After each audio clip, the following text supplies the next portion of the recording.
There was a former Undersecretary of Defense who was invited to give a speech at a large conference, about 1,000 people.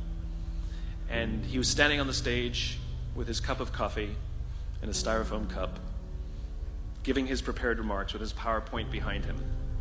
And he took a sip of his coffee and he smiled and he looked down at the coffee. And then he went off script and he said, last year I spoke at this exact same conference. Last year I was still the Undersecretary. And when I spoke here last year, they flew me here business class. And when I arrived at the airport, there was somebody waiting for me to take me to my hotel. And they took me to my hotel and they had already checked me in and they just took me up to my room. And the next morning I came downstairs and there was someone waiting in the lobby to greet me and they drove me to this here same venue.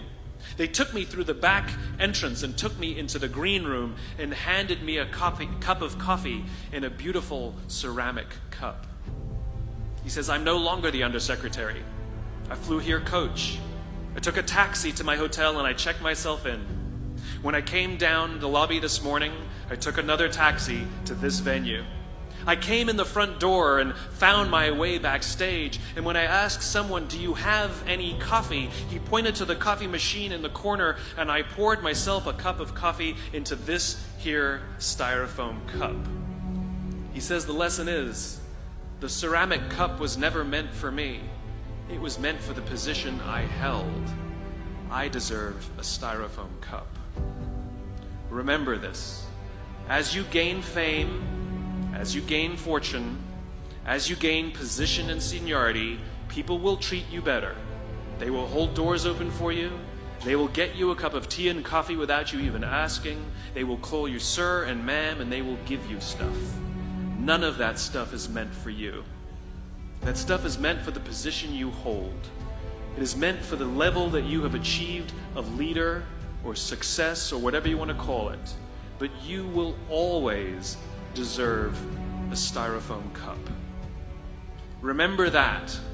Remember that lesson of humility and gratitude. You can accept all the free stuff. You can accept all the perks. Absolutely, you can enjoy them.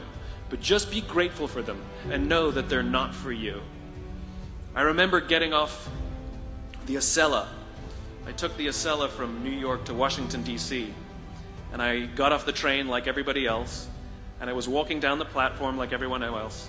And I walked past General Norty Schwartz, who used to be the Chief of Staff of the United States Air Force, the head of the Air Force. And here I did, see a guy in a suit schlepping his own suitcase down the platform just like me. And just a couple months ago, he was flying on private jets and he had an entourage and other people carried his luggage. But he no longer held the position. And so now he got to drag his own suitcase. And never did it sort of remind me more that none of us deserve the perks that we get. We all deserve a styrofoam cup.